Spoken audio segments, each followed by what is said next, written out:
नमस्कार, मैं हूं आपके साथ सुमित अवस्थी और आप देख रहे हैं अपना फेवरेट डिबेट शो हम तो पूछेंगे। शुक्रवार की शाम को आपका स्वागत है। आज हम खास तौर पर बात करने वाले हैं उस बड़ी बहस की जिस तरफ इस वक्त देश के तमाम राजनीतिक पार्टियां बड़ी उत्सुकता के साथ नजर लगाए हुए हैं।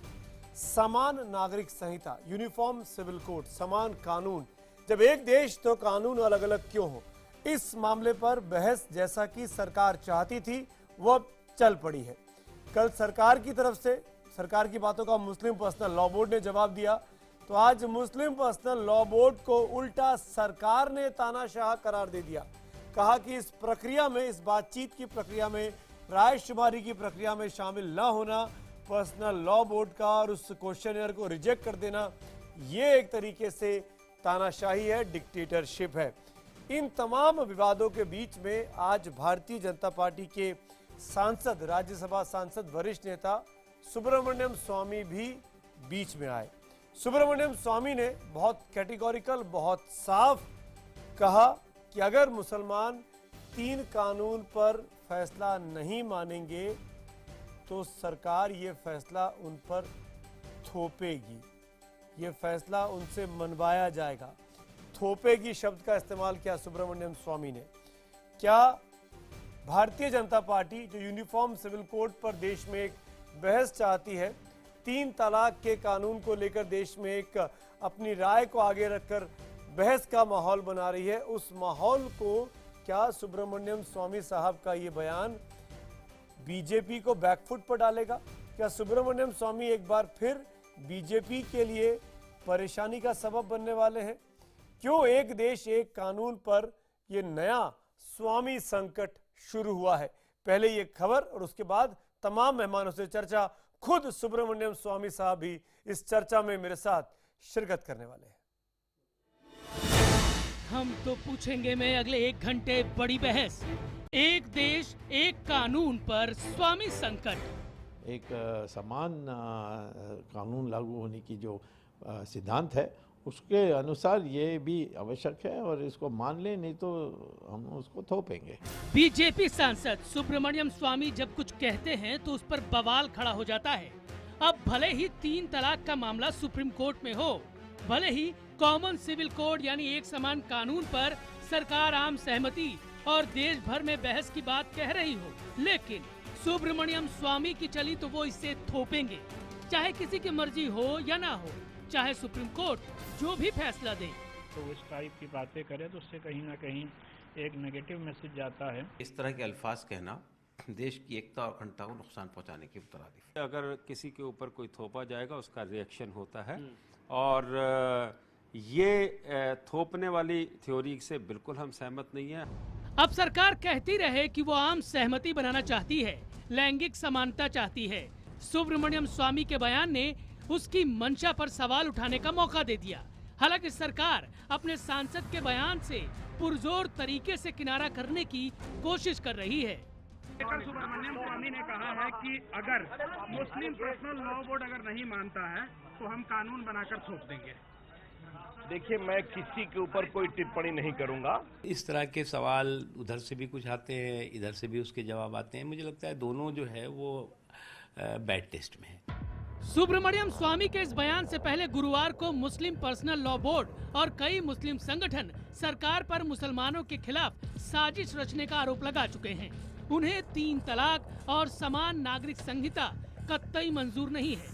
सरकार पर तानाशाही का आरोप लगाते हुए उन्होंने रायशुमारी तक में भाग लेने से इनकार कर दिया है। सरकार का कहना है वो एक बहस शुरू कराना चाहती है। जिनको रुचि है वो लोग इसमें अपना मत क्या है बताना चाहिए। बॉयकॉट करना वही डिक्टेटरशिप है। लेकिन सवाल यह है कि सरकार बातचीत और सहमति की इस प्रक्रिया के दौरान स्वामी जैसे अपने बयान वीरों पर कैसे रोक लगाएगी? उसकी झोली में स्वामी अकेले नहीं हैं। देश भारतीय संविधान से चलेगा, फतवों से नहीं चलेगा। हम तो पूछेंगे में आज का बड़ा सवाल, क्या समान कानून पर स्वामी जैसों के बयान बीजेपी की मुश्किलें बढ़ाएंगे? एक बार फिर सुनिए हमारा आज का सवाल, क्योंकि आपके एसएमएस का हमको इंतजार रहेगा। इंटरैक्टिव शो है ये, आपकी राय हमारे लिए बहुत मायने रखती है कि क्या समान कानून पर स्वामी जैसे लोगों के बयान भारतीय जनता पार्टी की मुश्किलें बढ़ाएंगे? अगर आपको लगता है हाँ तो HTP स्पेस देकर वाई लिखिए और नहीं के लिए HTP स्पेस देकर N लिखिए। अपने जवाब हमको 51818 पर आप भेज सकते हैं। आप ट्विटर के जरिए #HTP और #एक देश एक कानून के जरिए भी अपनी राय और सवाल हमारे साथ साझा करिए।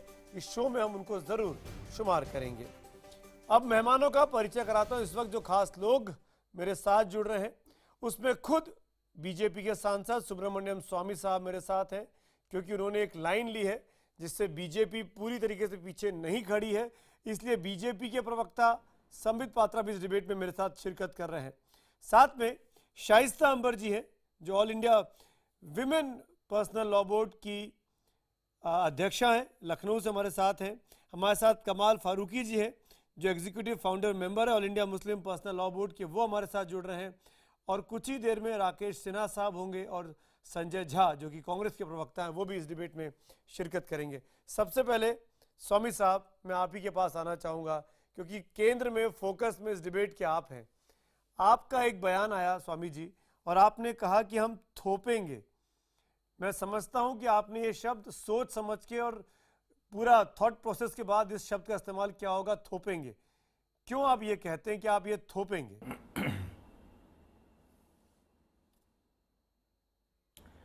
देखिए, पहले तो ये संविधान में है धारा 44 में कि सरकार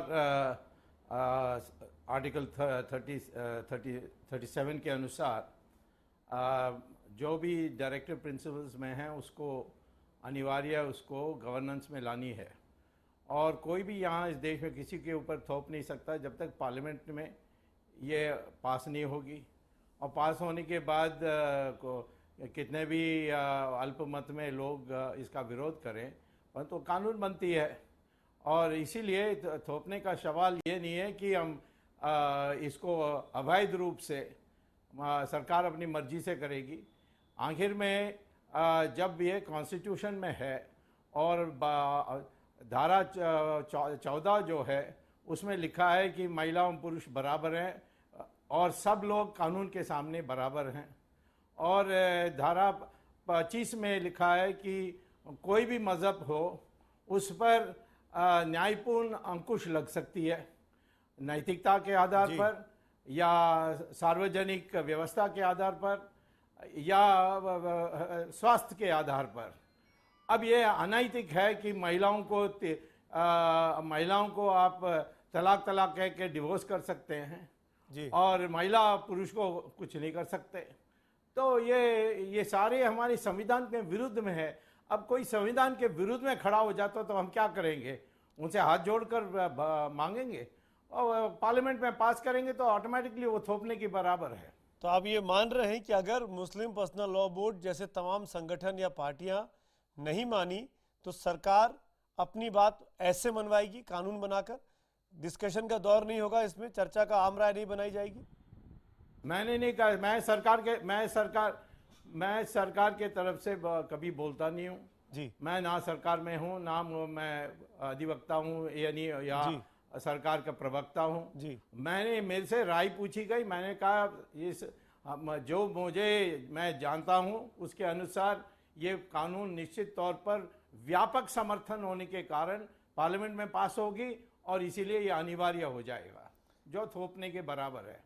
आप अनिवार्य भी कह रहे हैं और थोपना भी कह रहे हैं, क्योंकि बीजेपी आपके इस शब्द के बाद डिलेमा में पड़ गई है। बीजेपी की लीडरशिप ये तय नहीं कर पा रही है कि सुब्रमण्यम स्वामी साहब के साथ हम खड़े हों या नहीं खड़े हों। वो ये कह रहे हैं कि हम तो डिस्कशन का दौर चाहते हैं, चर्चा का दौर चाहते हैं यूनिफॉर्म सिविल कोड पर। जी जी जी स्वामी जी।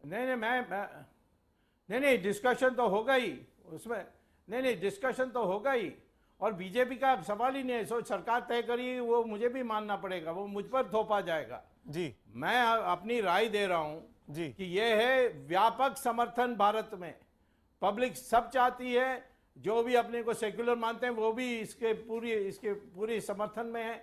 तो इसीलिए कोई पर्सनल लॉ बोर्ड इसका विरोध करें तो हम तो रुकने वाले नहीं है। तो आप अपने सुबह के बयान से थोड़ा सा टोन डाउन कर रहे हैं। नहीं नहीं, वो तो आपकी शरारत है। मेरी कोई आपको शरारत नहीं है, मैं पूरा तो बयान ईमानदारी से पढ़कर आपसे पूछ रहा हूं। सुनकर देखिए, उसमें मैं यही कहा है संविधान माँ बाप देखिए, वो तो आप करना आपकी आदत से मजबूर है। मैंने पहले सारे संविधान की धारा बताई और कहा कि इसमें व्यापक समर्थन होने के कारण उनको मानना चाहिए या उनके ऊपर थोपा जाएगा। जब पार्लियामेंट में कानून पास होगा तो क्या तो आप जब कहते हैं थोपा जाएगा, तो आप ये सरकार से पूछकर कहते हैं या अपनी मर्जी से कहते हैं थोपा जाएगा? क्योंकि आप बीजेपी के एमपी भी हैं, इसलिए मैं आपसे पूछ रहा हूँ। नहीं, मैं जब मेरी अनुमान से कह रहा हूँ, अनुमान से कह मैं तो मेरे अनुमान से कह रहा हूँ कि इतना व्यापक समर्थन है कि ये पार्लियामेंट में पास हो जाएगा। यानी ये आपकी अपनी राय है, पार्टी की राय नहीं है? नेचुरली मैं तो जब भी आता हूँ मैं अपनी राय ही देता हूँ जी। मैं पार्टी के तरफ से बात करूंगा तो कहूंगा पार्टी की तरफ से कह रहा हूँ। ठीक है, मैं तो आप लोग तो मुझे कोई पार्टी के प्रतिनिधि के रूप में नहीं आकर पूछते हैं। बिल्कुल, इसीलिए हमने संबित पात्रा को भी इस डिबेट में रखा है, बीजेपी के ऑफिशियल प्रवक्ता होने के नाते। डिबेट को मैं ओपन करता हूँ सबके लिए, स्वामी जी हमारे साथ बने हुए हैं। संबित पात्रा, संबित पात्रा, आपने स्वामी जी की राय साफ साफ सुनी, उनकी अपनी राय है ये कि हम थोपेंगे। आपकी पार्टी की क्या राय है? क्या आप मानते हैं कि अगर नहीं माने सब लोग तो थोप दिया जाएगा इस कानून को, यूनिफॉर्म सिविल कोड को, 3 तलाक पर रोक लगाने को?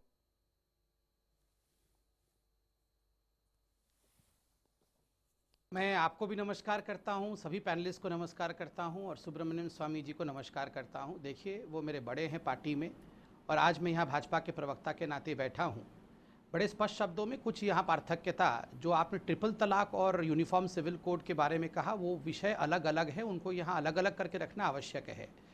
ट्रिपल तलाक का विषय इसलिए कोर्ट में आया क्योंकि पिटीशन लेके कुछ मुस्लिम महिलाएं कोर्ट में गई थी, शायरा बानू कोर्ट में गई थी। कोर्ट ने दोनों all India Muslim law board से और भारत की सरकार से कहा कि आप एफिडेविट भरिए इस पर कि आप दोनों के क्या विचार है। बिल्कुल। और भारत की सरकार ने संविधान संगत जो कॉन्स्टिट्यूशन के इन अकॉर्डेंस है वो एक ऐसा एफिडेविट भरा जिसमें on principle of gender equality Bharat की सरकार ने कहा महिला और पुरुष सबको इक्वल होना चाहिए। जी बिल्कुल। जहां तक यूनिफॉर्म सिविल कोड का सवाल है, बार बार दशकों से सुप्रीम कोर्ट ने भारत की सरकारों से, मैं सरकारों कह रहा हूं क्योंकि इससे पूर्व की सरकार से भी और वर्तमान के भी सरकार से बार बार पूछा कि आखिर ये जो यूनिफॉर्म सिविल कोड है ये डेड लेटर वर्ड क्यों है, इसको रिवाइव क्यों नहीं किया जा रहा है, इसको लागू क्यों नहीं किया जा रहा है। लॉ कमीशन क्या कर रही है? ये जब सुप्रीम कोर्ट से लॉ कमीशन को गया तो लॉ कमीशन ने एकेडमिक एक्सरसाइज चालू किया है। This is just an academic exercise. आप मैं एक सेकंड मैं ये इस डिबेट को हम बीते 3-4 दिनों से कर रहे हैं, आप भी जानते हैं, आप भी कई बार डिबेट में मेरे साथ आ चुके हैं। मैं कहीं आपको काउंटर नहीं कर रहा हूं, आपने जितनी बातें कही सब सही कही। नहीं, आज का डिबेट इसलिए स्पेशल है कि बीजेपी के अंदर से बीजेपी के एक सिटिंग एमपी ने ये डिमांड रख दी है कि अगर आप नहीं मानेंगे तो हम ये थोपेंगे। जनता में कंफ्यूजन जा रहा है कि बीजेपी सुब्रमण्यम स्वामी साहब के बहाने अपने तीनों कंट्रोवर्शियल मुद्दों में से एक यूनिफॉर्म सिविल कोड को इस तरीके से थोपना चाहती है। मेरा सीधा सवाल है, स्पष्ट तौर पर कमाल फारूकी साहब भी बैठे, संजय झा भी बैठे, शाइस्ता अंबर भी बैठी हैं, साफ साफ बताइए क्या आप सुब्रमण्यम स्वामी साहब की राय से इसका उत्तर दे देता सुब्रमण्यम राय की साहब के साथ है कि नहीं है? आप संबित पात्रा स्पष्ट हाँ या ना? देखिए, खुद अभी आपने सुनिए, अभी खुद आपने उनसे 10 मिनट तक का वार्तालाप किया, उस विषय पर खुद उन्होंने कहा है। मैं बता दूं, मैं संस्कारी व्यक्ति हैं, हम लोग छोटे हैं, बड़ों पर नहीं टिप्पणी करते हैं। उन्होंने जब खुद इतने खुलकर सब विषय को रखा तो फिर मुझसे पूछने की आवश्यकता नहीं होनी चाहिए। मैं केवल टेक्निकली संबित जी आज आप बच नहीं सकते, भारत सरकार संबित जी आज आप बच नहीं सकते, आपको एक लाइन लेनी पड़ेगी। कहाँ बच रहा? Sambit Patra as a BJP spokesperson, क्या आप सुब्रमण्यम स्वामी साहब के बयान को उनके फेस पर इंडोर्स नहीं करेंगे? लाइव डिबेट में देश की जनता देख रही है आपको, या करेंगे? सुनिए, देश की जनता को मैं इन्फॉर्म तो कर रहा हूं। आपको किसी प्रकार का भय है कि हम थोप देंगे, तो कोई भी सरकार, ये जनतंत्र है, ये लोकतंत्र है, कुछ भी नहीं थोपा जाएगा। आप विश्वास रखिए, थोपने की तो बात ही नहीं है। की बात का आपने काउंटर किया कि कुछ भी नहीं थोपा जाएगा। अभी तो बहुत लंबा प्रोसेस। ठीक है, अब आप स्वामी जी, देखिए, मैं किसी को स्वामी जी क्या पार्टी के खिलाफ काम कर रहे हैं? और उन्होंने भी स्वामी जी पार्टी के खिलाफ काम कर रहे हैं? आपकी विचारधारा के खिलाफ काम कर रहे हैं? शरारत की बात, संबित जी क्या पार्टी के खिलाफ काम कर रहे हैं? स्वामी जी क्या उनको नोटिस देंगे अब आप? मैं उस विषय पे नहीं, साफ साफ पूछ रहा हूं, मैं फ्रंट लाइव टीवी पे, मैं उस विषय पे नहीं आया हूं। नहीं, आपको मैं ला रहा हूँ, मैं ला रहा हूँ आपको, मैं पूछ रहा हूँ, देश की जनता जानना चाहती है, क्योंकि ये बहुत कंफ्यूजन है कि सुब्रमण्यम स्वामी पार्टी से अलग कैसे हो सकते हैं, पार्टी के सांसद है वो। मैं ला रहा हूँ आपको, मैं पूछ रहा हूँ, वही है ना। देखिए, मैं बहुत धैर्यवान व्यक्ति हूँ, आप मुझसे पूछिए, मैं उत्तर दे रहा। आप उत्तर नहीं देंगे, देखिए आप उत्तर नहीं देंगे। अभी संजय झा का मामला, अभी संजय झा से मैं ये बात कर रहा होता तो आप संजय निरुपम ने फेक एनकाउंटर कहा तो आप उनको कॉर्नर कर रहे होते। आज मैं सुब्रमण्यम स्वामी जी के सामने आपसे पूछ रहा हूँ, आप कह रहे हैं कि हम नहीं तोपेंगे, तब भी आप उनके खिलाफ नहीं बोल रहे कि हम एक्शन लेंगे या नहीं लेंगे। आप बताइए ना देश की जनता को। मैं आपको बता रहा हूँ, बीजेपी डिलेमा में है। मैं आपको बता रहा हूँ, सुनिए। देखिए, अरे सुन तो लीजिए, आप आज ऐसे नहीं होइए, थोड़ा वक्त भी दीजिए। देखिए, मैं आपको एक बात बताऊं कि मुख्य मुद्दा बड़ा ही सेंसिटिव है। इसमें अगर हम इस प्रकार लड़ाई झगड़ा शुरू कर दे तो देश की जनता, हम कहानी बताएंगे, झूठ नहीं बताएंगे, सच्ची कहानी बताएंगे। स्वामी जी को समझाइए ना, सच्ची कहानी बताऊंगा आपके। स्वामी जी को समझाइए, हम तो मत समझाइए। लड़ाई झगड़ा हम नहीं कर रहे हैं। मैं किसी को नहीं समझा, लड़ाई झगड़ा हम नहीं कर रहे हैं। मैं कौन हूँ समझाने वाला किसी को? अरे ये ऐसे अन्याय मत करिए ना, ऐसी बातें मत करिए। नहीं नहीं नहीं नहीं, देखिए ये अच्छी बात नहीं है। हमारे बड़े बैठे हैं, मैं तो फारूकी साहब को भी नहीं समझा सकता हूँ, वो मेरे से उम्र में बड़े हैं, मैं किसी और को कैसे समझाऊंगा? संजय झा, मैं शाइस्ता साहिबा को भी नहीं समझा सकता। शाइस्ता जी, कमाल फारूकी, राकेश सिन्हा, हमारी बारी से पार्टी का व्यू रखूंगा और रखता ही रहूंगा। ठीक है, पार्टी का व्यू है कि कुछ भी चीज थोपी नहीं जाएगी, चर्चा का, इस पर चर्चा होनी चाहिए। स्वामी जी की एक राय, संबित पात्रा की एक राय। अब मैं सबके पास बारी बारी से आता हूं। संजय झा, क्या बीजेपी के ये बातें, ये तर्क गले उतर रहे हैं आज आपके? संजय झा। सुमित जी, देखिए, आप बहुत ही अनुभवी संपादक रहे हैं। भारतीय जनता पार्टी एक दो मुही पार्टी है। डॉक्टर स्वामी उनके बहुत ही दिग्गज नेता हैं, बहुत चीजों में उनके साथ पूरी समर्थन होती है। इनका चालू हो गया। पात्रा जी का दुविधा या उनकी मैं समस्या समझ सकता हूं, लेकिन मैं एक महत्वपूर्ण बात कहना चाहूंगा कि देखिए, जब हमारा संविधान बना था तो उस समय यूनिफॉर्म सिविल कोड को एक मौलिक अधिकार नहीं बनाया गया। डॉक्टर अंबेडकर, पंडित नेहरू, जितने वहां के प्रतिष्ठित नेता लोगों ने उसमें जो योगदान दिया हमारे संविधान बनाने में, उन्होंने कहा था कि इस पर हर धर्म की सर्वसम्मति होनी चाहिए। और यहाँ पर क्योंकि एक बहुत ही एक पेचीदा विषय है, हर धर्म में कुछ निजी एक कानून है, उसका एक तरीके से उसको समझना, क्योंकि ये संवेदनशील विषय है। यहाँ पर यदि ढेर सारे आज जो हमारे मुस्लिम संस्थाओं ने यदि उसको खारिज की है, जो ये लॉ कमीशन के माध्यम से ये बातचीत करना चाहते हैं, ये इस बात का मिसाल है कि लोगों में ये भय है, जो हमारे अल्पसंख्यक हैं उनमें ये भय है कि इस पर एक बहुत ही गहरा और एक सांप्रदायिक राजनीति करने की कोशिश की जा रही है। उत्तर प्रदेश और बाकी जो हमारे देश में चुनाव संबित, आपके हाथ रहने से काम नहीं चलेगा संबित। ये इसलिए संजय झा की बात इंपॉर्टेंट हो जाती है कि स्वामी जी का बयान आता है, साक्षी महाराज जी का बयान आता है। नहीं, आप मानते हैं कि उत्तर प्रदेश चुनाव के लिए लोगों को डर लगता है। सुमित जी, मुझे कहने दीजिए। इसलिए माइनॉरिटीज को डर लगता है। सुमित जी, मुझे कहने दीजिए। नहीं, आप मानते हैं कि सुप्रीम कोर्ट, आप मानते हैं कि सुप्रीम कोर्ट ने जो एफिडेविट मांगा वो उत्तर प्रदेश के चुनाव को ध्यान में रखते हुए मांगा। संजय झा पूरा कर ले, संजय झा पूरा कर ले, संजय झा की बात करें और राकेश सिन्हा देंगे। दायर किया है सायरा बानू ने, क्या उत्तर प्रदेश के चुनाव को ध्यान में रखते हुए किया है? संबित जी, बात चुनाव की नहीं है। संबित जी, बात चुनाव की नहीं आई अभी, उस पर भी आऊंगा मैं, चिंता मत करिए। संबित जी, जरा दो, हाँ सब एक मैं इतना ही कहना चाहता था कि देखिए सुमित जी, पिछले 2.5 साल में जिस तरीके से लव जिहाद, घर वापसी और आप देखेंगे यो मांस खाने की बात जो आई, जो दादरी में हुआ, ढेर सारे हादसे हुए हैं जिससे लोगों में एक तरीके से यूनिफॉर्म सिविल कोड में। और एक मिनट संबित जी, जरा मुझे बात करने दीजिए। एक परंपरा, एक सिलसिला, एक साजिश, एक षड्यंत्र, आप चाहे जो भी शब्द का इस्तेमाल करना चाहें, अरे संबित जी जरा बीच में मत टोकिए, बीच में मत टोकिए। लोगों में, हमारे जो अल्पसंख्यक हैं उनमें ये भय है, एक शंका है कि क्या ये सरकार अचानक जिस तरीके से, आप डराइए मत अल्पसंख्यकों को, सब लोगों को एक तरीके डराने का काम क्यों कर रहे हैं? देखिए Sanjay ji, sorry to interrupt here, मैं राकेश सिन्हा के पास जाना चाहूंगा। ये सुप्रीम कोर्ट में मामला आया था ट्रिपल कानून को लेकर, उस पर सरकार से जवाब पूछा गया, वहां ये एफिडेविट दिया गया, इसको तो आप काउंटर नहीं कर सकते हैं। इसमें अब आप लोग ये रंग जोड़ने की कोशिश कर रहे हैं, या आपकी पार्टी पे भी इल्जाम जाता है संजय झा, और मैं सब आपके मुंह पे बोल रहा हूं कि राहुल गांधी खाट यात्रा करते हैं लेकिन जाते मंदिरों में भी है और मस्जिदों में भी है, तो वो सांप्रदायिकता नहीं है। लेकिन अगर सरकार जवाब दे देती है और सरकार अगर ये कहती है कोर्ट के पूछने पर कि हमारी ये राय है, तो आप कहते हैं कि ये चुनाव भुनाने की कोशिश हो रही है। सुमी जी, मैं उसको उदाहरण दूंगा।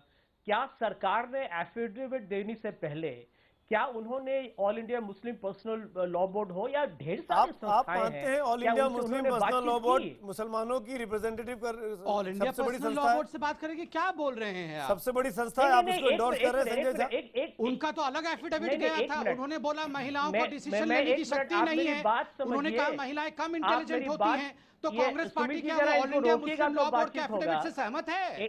मैं आगे बढ़ता हूं। आप ये बता दीजिए सुमित जी, ये बहुत महत्वपूर्ण बात है। All India Muslim law board से पूछ के सरकार काम करेगी, क्या बोल रही है? देखिए आप फिर बीच में टोक रहे हैं।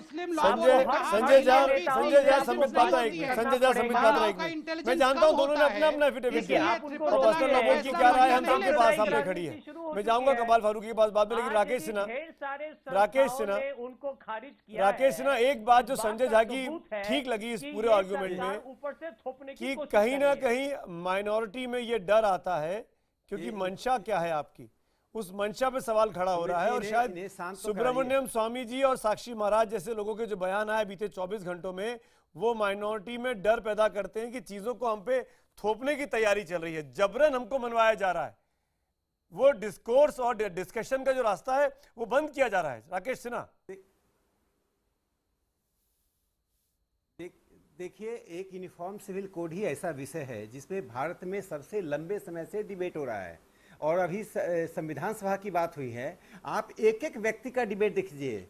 राजकुमारी कौर हैं, कल्लादी स्वामी अयंगर हो, इतिहास में नहीं, मैं वर्तमान में लाता हूँ। ये कोई आरएसएस और हिंदुत्व के नहीं, मैं आपको वर्तमान में लाता हूँ। स्वामी जी ने जो कहा और साक्षी महाराज जी ने जो कहा, नहीं इतिहास हमको पता है। राकेश जी, हम 3 दिन से डिबेट कर रहे हैं, प्लीज सुनिए ना। मैं इसलिए बोल रहा हूँ कि ये जो बयान आए हैं स्वामी जी का, स्वामी जी सामने बैठे हैं, उनके सामने मैं ये सवाल कर रहा हूँ और संघ विचारक से कर रहा हूँ, बीजेपी प्रवक्ता से कर रहा हूँ कि आप ये साफ करिए ना देश की जनता को कि स्वामी जी जो कह रहे हैं और उन्होंने अगर गलत कहा है, उनसे अगर आपका डिस्कोर्स का और डायलॉग का प्रोसेस डिले हो रहा है या लोगों के मन में कंफ्यूजन आ रहा है, तो स्वामी जी और साक्षी महाराज पर कार्रवाई करिए। आप बोलिए आज, और नहीं है तो बोलिए हम उनके साथ खड़े, हम जबरन लेके आने वाले हैं।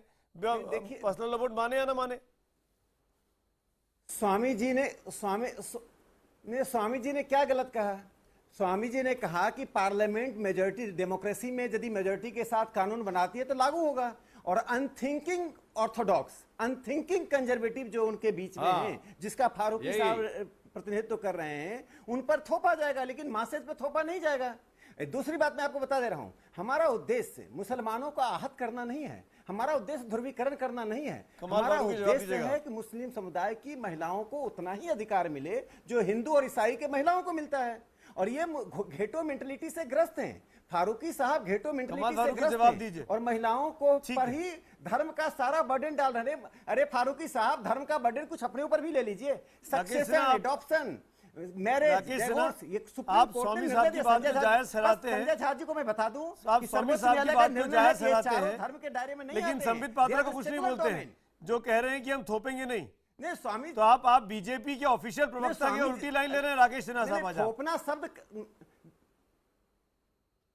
नहीं देखिए, थोपना शब्द स्वामी जी खामोश कीजिए तो हम बताएं। साउथ इंडिया से है तो हिंदी के अच्छे शब्द नहीं मिलते हैं, ये जबरदस्ती जबरन डालना है। देखिए, लोकतांत्रिक विमर्श के द्वारा लोकतांत्रिक तरीके से बनाया गया कानून देश में लागू होगा। Muslim personal law board is not about रोकिए, वरना हमारे बिठाने का क्या फायदा। नहीं फारूकी साहब, बोलिए ना। मैं आप ही का कंफ्यूजन दूर कर रहा हूँ। आप ये सुबह से शिकायतें आ रही है कि स्वामी जी अलग बोलते हैं, संबित पात्रा अलग बोलते हैं, मंत्री जी कुछ बोलते हैं, तो मैंने कहा तीनों को एक साथ बिठा लेते हैं। ये बहुत ही रेयर अपॉर्चुनिटी है कि सब एक साथ आपके सामने। फारूकी साहब बोलिए।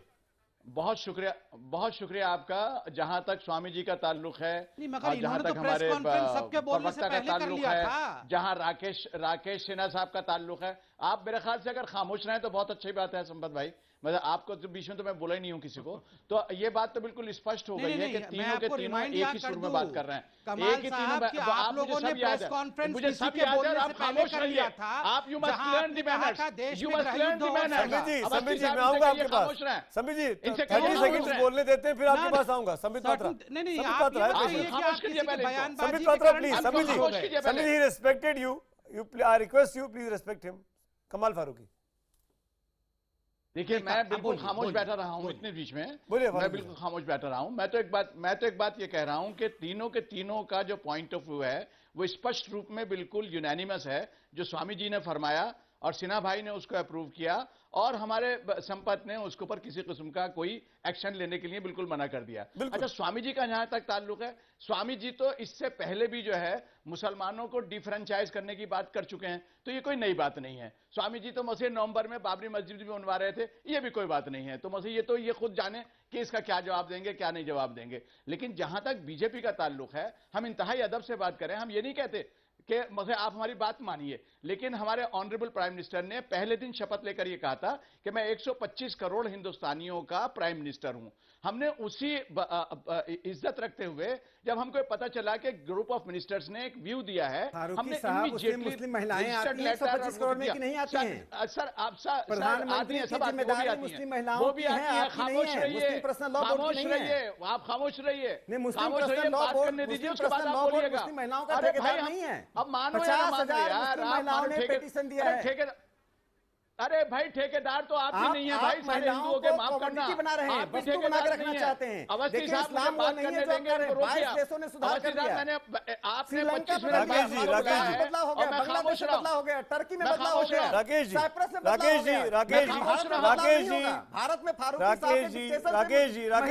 राकेश जी मैं आऊंगा आपके पास, तो मौका दूंगा। अभी शाइस्ता जी बची हुई हैं। कमाल फारूकी साहब, मैं आपसे, चलिए मैं पूछता हूं, कमाल फारूकी साहब, शाइस्ता अंबर सामने है, आप क्यों अपने समुदाय के, अपने मजहब के लोगों को भरोसा नहीं दिला सकते कि हम अब महिलाओं के खिलाफ नहीं है? इसका जवाब दे दीजिए। आपने संघ परिवार के बारे में बता दिया, आप अपने बारे में बताइए। आप अपने बारे में बताएंगे। देखिए हम अपने बारे में भी ये बतलाएं कि जहां तक हमारा ताल्लुक है, हम मुस्लिम पर्सनल लॉ बोर्ड इसके लिए बाकायदा कोशिश कर रहा है, निकाहनामा लेकर आया है और हम अपने लोगों को एडवाइस कर रहे हैं। लेकिन अभी पहले इनकी बात का जवाब दे दिए कि भाई हम प्राइम मिनिस्टर को क्यों, हमने कहा कि प्राइम मिनिस्टर ने हमारी बात नहीं मानी। प्राइम मिनिस्टर ने जब ये कहा कि हम 125 करोड़ हिंदुस्तानियों के, क्या लगता है सुप्रीम कोर्ट में एफिडेविट देने के पहले आपसे पूछा जाता, मुस्लिम पर्सनल लॉ बोर्ड की राय ली जाती? कम से कम राय लेनी जाए। बिल्कुल मुसलमानों का मसला है ना ये। अगर जिनका मसला है, आप बिल्कुल ठीक, मैं मान गया आपकी बात, समझ रहा हूं, लेकिन ये तो मानेंगे ना। और आप कम से कम, लेकिन जो राय, मैं आपकी बात मान गया, वो ट्रिपल तलाक के मामले पर राय ली जानी चाहिए थी, मैं आपकी बात मान गया कमाल फारूकी साहब। लेकिन जो 16 सवाल पूछे गए हैं लॉ कमीशन के द्वारा, वो राय शुमारी ही तो है, उसमें आप क्यों बॉयकॉट कर रहे हैं? वो राय तो मांगी गई है आपकी। देखिए आप कैसे दोनों चीजों को जोड़ रहे हैं कमाल फारूकी? नहीं, देखिए हमारे ऊपर कोई कंपल्शन नहीं है। हम लॉ कमीशन की पूरी रेस्पेक्ट करते हैं, ये हमारे ऊपर कोई कंपल्शन नहीं है, ये हमारा डेमोक्रेटिक राइट है कि हम उस क्वेश्चनर का जवाब दें या ना दें। बिल्कुल, हम अपने तौर के ऊपर वो सारे सिलेक्शन करने के बाद मैं मानता हूं, हम लॉ कमीशन प्रेस कॉन्फ्रेंस करना और प्रेस कॉन्फ्रेंस में लॉ कमीशन के उन 16 सवालों के जवाब देने के हम जवाब नहीं देंगे कहने के साथ साथ तमाम राजनीतिक बातें करना, प्रधानमंत्री जाएं सीमा की रक्षा करें, प्रधानमंत्री जाएं तमाम समस्याओं की ध्यान करें। मुस्लिम पर्सनल लॉ बोर्ड से किसने कहा था प्रेस कॉन्फ्रेंस करने के लिए? क्या पॉलिटिकल एजेंडा सेट करने आते किसी पार्टी का? क्या हमें आपसे परमिशन लेनी पड़ेगी? किसी पॉलिटिकल पार्टी का पर्सनल एजेंडा सेट करने आए थे आप लोग? क्या आप लोग चाहते हैं पोलराइज हो चीजों को? हम अपना अवस्थी साहब, हम कोई आपसे परमिशन लेकर थोड़ी प्रेस कॉन्फ्रेंस करेंगे। मैं बिल्कुल ठीक बात है, मौलिक अधिकार है, बिल्कुल ठीक बात है। हमको अपने बिल्कुल ठीक बात है, मीडिया को बताना होगा, अपने इंसानों को बताना होगा। बिल्कुल ठीक बात है। आप इस बात का जवाब दीजिए कमाल फारूकी, इस बात का जवाब दीजिए कि अगर आपको हमसे इजाजत नहीं लेनी है प्रेस कॉन्फ्रेंस करने की, Shaista Amber and Kamal Farooqui on the screen please. Kamal Farooqui इस बात का जवाब दीजिए, उस प्रेस कॉन्फ्रेंस के तमाम जितने गणमान्य लोग बैठे हुए थे वहां पे, किसी ने भी 3 तलाक के मामले पर क्यों सफाई से बात नहीं की? क्यों सफाई से बात नहीं की वहां पे? हम जब प्रेस कॉन्फ्रेंस बुलाई थी तो हमने बताया आपको।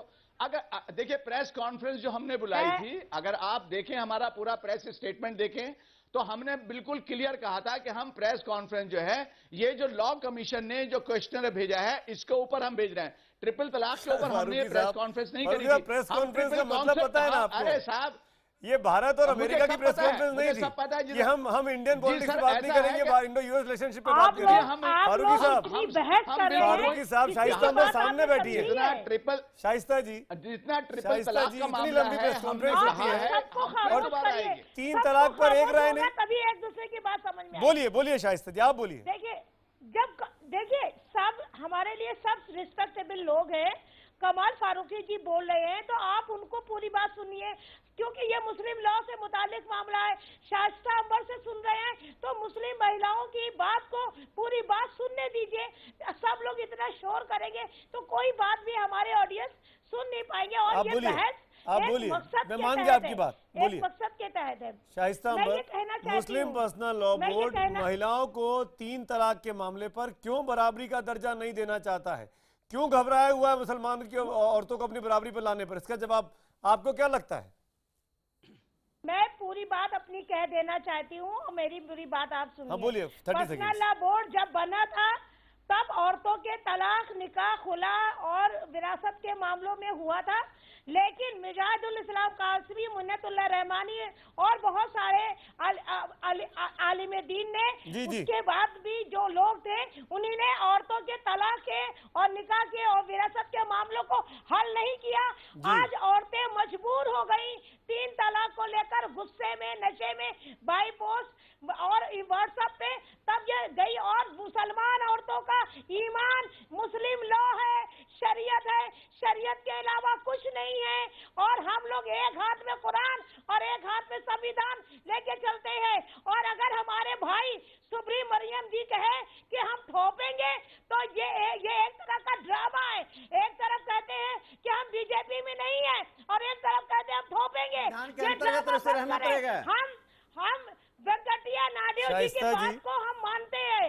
वेंकटिया नायडू जी ने जो बात कही है उसको मैं बहुत समर्थन करती हूँ। शाइस्ता जी, सॉरी मैं बीच में टोक रहा हूँ आपको। कल मैंने इसी टॉपिक पे डिबेट किया था, आप मेरे साथ नहीं थी, लेकिन यही राकेश जी एक मिनट, राकेश सिन्हा मेरे साथ कल के डिबेट में थे और मैंने ये सवाल कल भी पूछा था, फिर दोहराता हूँ। एक मिनट राकेश जी मैं आ रहा हूँ, Rakesh ji I respect you, please give me time. Shaista ji, मैंने एक सवाल कल की पैनलिस्ट से पूछा था, आज फिर मैं दोहराता हूं और आपके सामने दोहराता हूं। संविधान बड़ा या धार्मिक ग्रंथ? संविधान बड़ा या कुरान? संविधान बड़ा या गीता? सुनिए मेरा सवाल खत्म नहीं हुआ। राकेश सिन्हा ने कल साफ कहा था कि संविधान बड़ा। मैं आपसे सुनना चाहता हूं राकेश सिन्हा, स्क्रीन पर अगर मैं गलत बोलूंगा आप क्या कहेंगी? संविधान बड़ा? मेरे लिए देश बड़ा है, देश हमारे लिए अहम है, लेकिन हमारा ईमान है, शरीयत हमारा ईमान है, शरीयत हमारा अकीदा है, लेकिन देश के संविधान बड़ा होता है, संविधान के तहत ही धर्म को काम करना पड़ेगा। संविधान से ऊपर धर्म नहीं हो सकता है। हमारे संविधान को गाइड नहीं कर सकता। कहाँ दिया है? हमारे संविधान ने इजाजत दिया है। क्या इजाजत दिया है? संविधान ने कोई इजाजत नहीं दी है। संविधान ने महिला पुरुषों को समान अधिकार दिया है। नहीं तो सती के मामले में हिंदू कंजर्वेटिव आ जाएंगे। हिंदू कंजर्वेटिव ने सती के मामले में सती का समर्थन किया था, लेकिन कानून थोपा गया उन पर। यदि सभी समुदाय अपने अपने अनुसार से कानून बनाएंगे तो फिर देश के संविधान का क्या मतलब रह गया? 47 में देश आजाद हुआ था, यह निर्णय हो गया था, यह देश संविधान से चलेगा, यह देश शरीयत से नहीं चलेगा। शरीयत से देश नहीं चलेगा। शाइस्ता जी मुस्लिम महिलाओं के आप प्रतिनिधि नहीं है। आपको मुस्लिम महिलाओं ने कब चुना है? शाइस्ता जी, मैं हिंदुओं का प्रतिनिधि हूँ ना आप मुस्लिम महिलाओं के प्रतिनिधि हैं। हिंदुओं ने भी अपनी तमाम कुरीतियों पर रोक लगाने के लिए संविधान को माना, तमाम प्रथाओं को बदला, चाहे सती प्रथा हो, चाहे दहेज प्रथा हो, चाहे बाल विवाह प्रथा हो। अगर आप ये कहती हैं कि महिलाओं को बराबरी का अधिकार मिलना चाहिए तो संविधान के तहत ही तो मिलेगा। आधुनिक युग में इस्लाम की शरीयत कुरीति नहीं है। अपमानजनक है। संजय झा,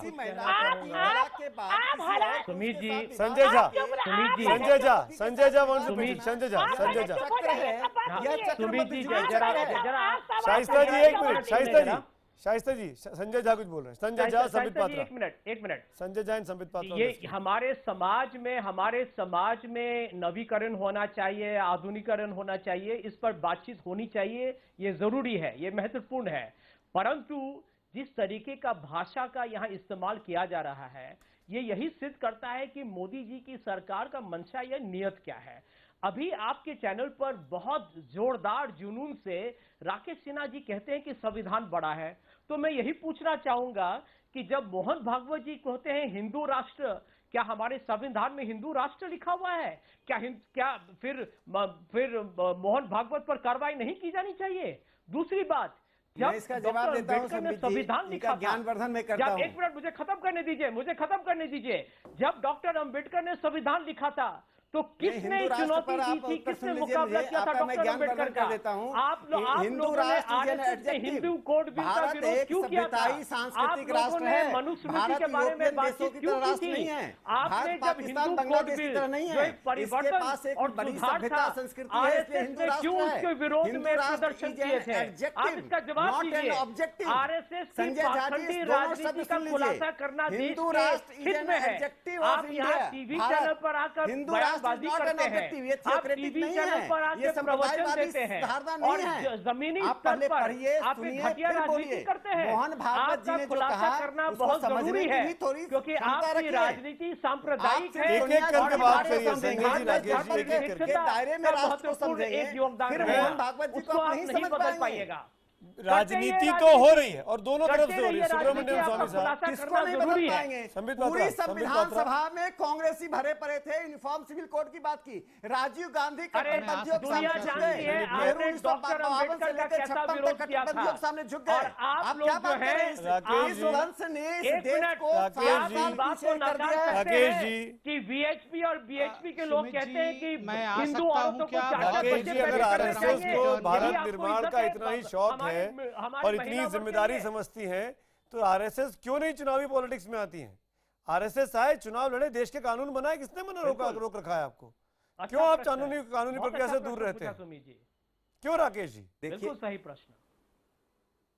देखिए, मैं सुमित जी मैं इतना ही कहना चाहूँ। सुमित जी, मैं बहुत देर से वेट कर रहा हूँ, मैं आ सकता हूँ क्या? के नाते वनवासी क्षेत्रों में दलितों में काम करता है और हम नागरिक हैं। नागरिक के नाते हमारा हक है कि हम सामाजिक राजनीतिक प्रश्नों पर भी राय रखते हैं। हाँ, हर सामाजिक सांस्कृतिक संगठन की राय तो हमारी लोकतंत्र की इसका मतलब कि सब कोई चुनाव लड़े। हम सबकी राय और हिंदू राष्ट्र के बारे में सबकी बातें हिंदू राष्ट्र के बारे में संजय झा जी को बता दूं, हिंदू राष्ट्र भारतीय राष्ट्र का एक विशेषण है, एडजेक्टिव है, यह उद्देश्य ऑब्जेक्टिव नहीं है। ठीक है, ये भारत एक सभ्यताई राष्ट्र है। संबित पात्रा एंड सुब्रमण्यम स्वामी के पास बारी जाना चाहूंगा। क्या है संबित पात्रा, संबित पात्रा मैं ये चाहता हूँ, कमाल फारूकी साहब में आता हूँ। भारत राम कृष्ण शिव को निकाल दीजिए तो भारत राष्ट्र में क्या बचेगा? अच्छा, हाँ ठीक है। संबित पात्रा, संबित जी मैं आ सकता हूँ क्या? संबित जी, मैं एक बार फिर चाहूंगा आप पूरे हिंदुस्तान को भरोसा दिलाइए और खासकर अक़लियत को भरोसा दिलाइए, माइनॉरिटी को भरोसा दिलाइए कि ये बातचीत का प्रोसेस शुरू हो रहा है, ये चीजों को थोपने का प्रोसेस शुरू नहीं हो रहा है। संबित पात्रा, देखिए, जो press conference all India Muslim law board ने किया था वो किसी के भी स्टेटमेंट देने से पहले किया था। उसमें 3 शब्दों का मैं जिक्र करूंगा। उन्होंने कहा भारत की सरकार अवैध है, इंडियन गवर्नमेंट इज इलीगल।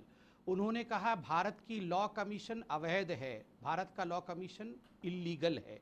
उन्होंने कहा आंतरिक युद्ध आरंभ हो जाएगा, इंटरनल वॉर विल स्टार्ट। उन्होंने कहा जूते चप्पल बजेंगे देश में। मैं इन शब्दों का बिल्कुल भी समर्थन नहीं करता हूं, भड़काने वाली बात है। और किसी के भी बयान देने से पहले उनका यह प्रेस कॉन्फ्रेंस हो गया था। दूसरी बड़ी बात, देखिए, बार बार आप लोगों ने कहा कि सरकार को all India Muslim law board से जाके बात करनी चाहिए थी, फिर एफिडेविट देना चाहिए था। देखिए, सुप्रीम कोर्ट ने दोनों से अलग अलग राय मांगी। ये देश को जानना चाहिए कि all India Muslim law board ने क्या राय दिया। मैं यहां बता देता हूं, ये बहुत आवश्यक है डिबेट के लिए। उन्होंने कहा कि ट्रिपल तलाक जो है दैट इज अनडिजायरेबल। ये बीजेपी नहीं कह रही है, सरकार नहीं कह रही है, ये all India Muslim law board ने कहा कि it is undesirable, unwanted and it is not an essential religious practice. ये एसेंशियल रिलीजियस प्रैक्टिस नहीं है। फिर भी ये 3 कारण हैं जिसके कारण ट्रिपल तलाक बहुत जरूरी है। कारण नंबर 1, पति अगर पत्नी पर गुस्सा जाए तो उसको जल्दी छोड़ देना चाहिए, वरना किसी दिन पत्नी को वो जला देगा या मार देगा। दूसरी बात, अगर पति कह दे कि पत्नी का कैरेक्टर खराब है तो उसकी कभी शादी नहीं हो पाएगी। तीसरी बात, उन्होंने कहा कि महिलाओं की क्षमता, डिसीजन मेकिंग पावर कम होती है पुरुषों के बनिस्बत, इसलिए महिलाएं ये डिसीजन नहीं ले सकती हैं, ये इंटेलिजेंट पुरुष ही ले सकते हैं। देखिए मैं इस चाहूंगा बात को, कमाल फारूकी भारत का जवाब दें। संविधान इस बात को आप बताइए, संजय झा बताएं, क्या संजय झा की पार्टी महिलाओं को कम इंटेलिजेंट मानती है? अगर वो मानती है कि महिलाओं बनिस्बत मैं पुरुष जवाब कम देता हूं, इंटेलिजेंट संबित जी, है, आपको। तो वो अपनी दलील को रख संबित सकते जी, हैं। आपको मैं एक मगर मैं जवाब हाथ देना जोड़ के चाहूंगा। कहूंगा, इंडियन संबित जी, कॉन्स्टिट्यूशन ऐसा नहीं मान संबित जी, सकती मैं है। राजा संबित ठीक जी है को संजय जी, बताना संजय जी चाहूंगा। 20 सेकंड। संबित जी, क्या आप जानते संजय जी हैं? 20 सेकंड एक जवाब मिनट, दीजिए, एक फिर मिनट, लोग कमाल उनको फारूकी के जवाब पास देता हूं जाना है। मैं। नहीं, एक मिनट। हाँ, क्या संबित जी जानते हैं कि आज जब भारत का स्तर जेंडर इनइक्वालिटी मतलब लिंग की असमानता में भारत का स्थान 130 है 142 विषयों को लेके, इतना हमारा, यही हमारा हाल है, सामाजिक समस्या है।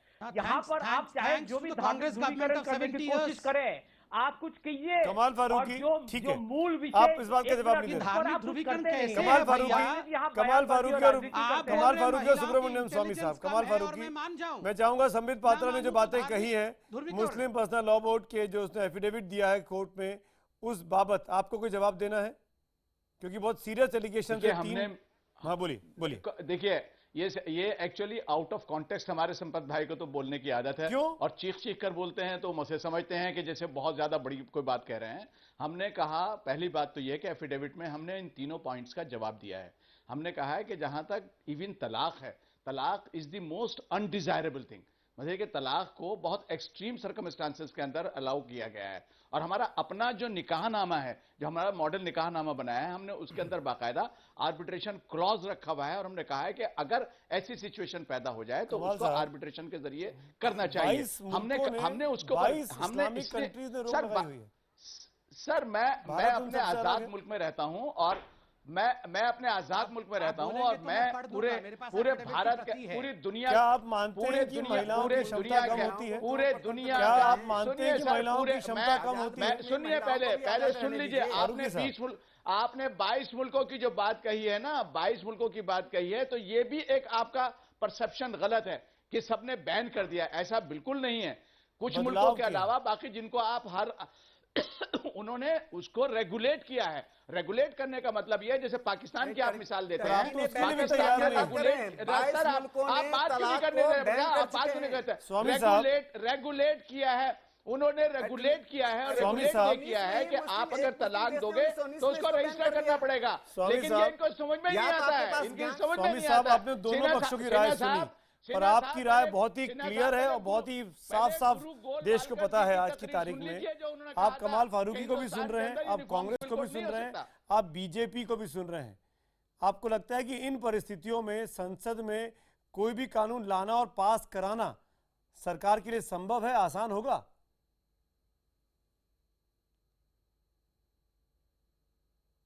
देखिए, पहले मैं ये कहूँगा कि जो यहाँ के मुस्लिम प्रतिनिधि हैं, उन्होंने कहा कि हम शरिया पर कोई संशोधन मानेंगे नहीं, यानी सरकार को अधिकार नहीं है, पार्लियामेंट को अधिकार नहीं है।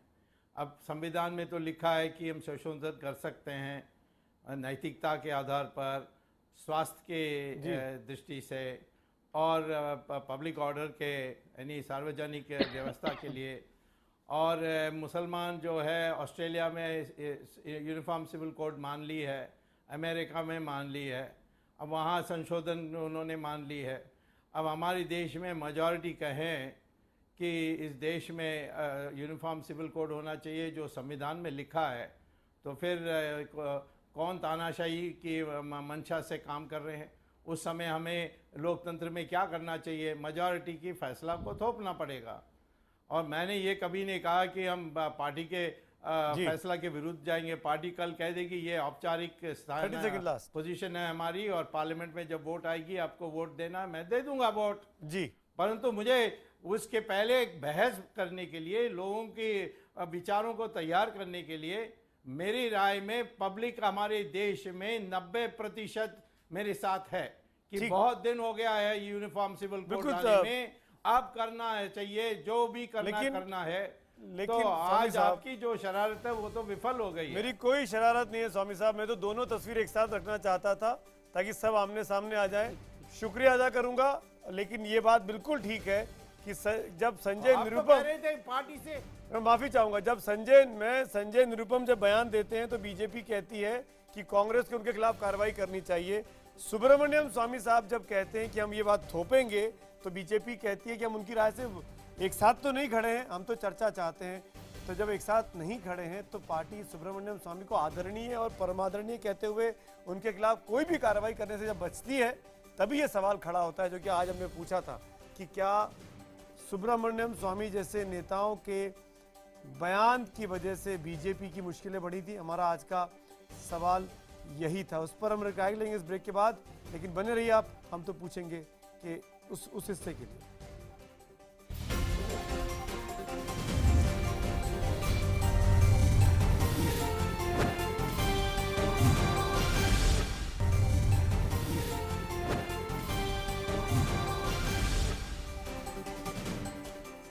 और अब बारी है एसएमएस के और ट्विटर के नतीजों का आपको बताने का। हमारा आज का सवाल था कि क्या समान कानून पर स्वामी जैसे नेताओं के जो बयान आए हैं वो बीजेपी की मुश्किलें बढ़ा रहे हैं।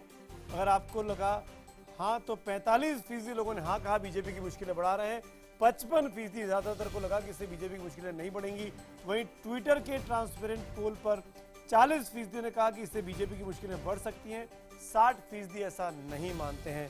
यानी कहीं ना कहीं स्वामी साहब और साक्षी महाराज जैसे लोगों के बयानों ने बीजेपी के पक्ष में जो पोल आ रहा था आपके इस खास शो में, वो कुछ डाइल्यूट हो गया है, 40% तक चला गया है।